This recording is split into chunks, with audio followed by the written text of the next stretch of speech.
Hello everyone, my name is the Lazy German Guy, or Lazy for short. In today's lesson I'd like to talk about how the Treaty of Versailles caused World War II.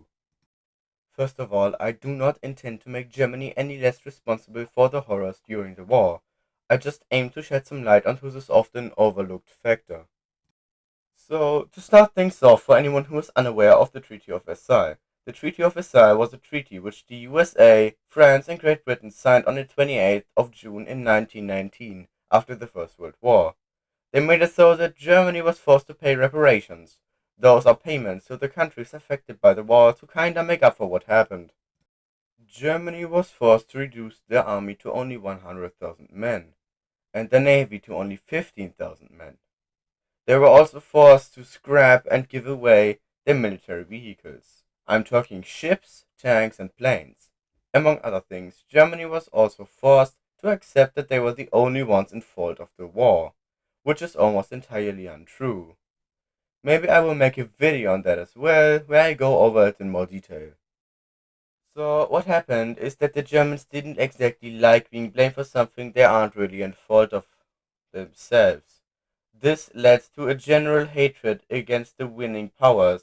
As stated before, the treaty forced Germany, which was already struggling enough economically, to pay billions of gold marks to the afflicted nations, which crippled Germany's economy, leading to things like bread costing up to 200 billion mark during the height of the inflation, as the Germans started to print money, among other things, in the year of 1923.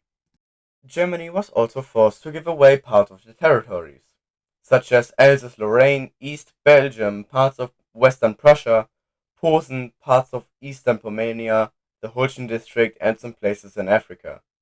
This greatly impacted Germany's economy and especially the lives of the people who lived in those areas.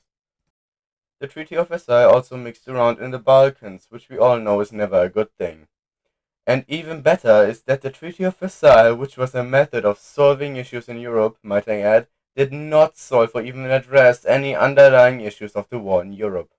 Inside of Germany, this treaty has formed a lot of outcry and all sorts of things, leading to the rise of a small party called Deutsche Arbeiterpartei, aka German Workers' Party, which an angry Austrian man with a square-looking mustache is a part of.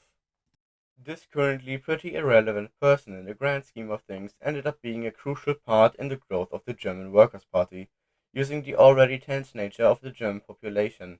This man was able to grow the DAP into the NSDAP, or the National Socialist German Workers' Party. Said mustache man made quite a name for himself, and over the next few years he would be known all around the world.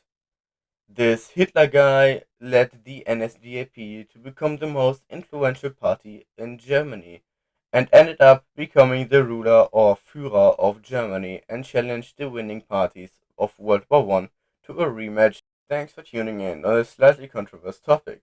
I hope you all enjoyed this little lesson, and I'd really appreciate some suggestions and corrections in the comments if there are any to be made. Also, special thanks to my dear friend Table Size Productions. He helped me to get an idea to make a YouTube video. You should all check out his channel as well.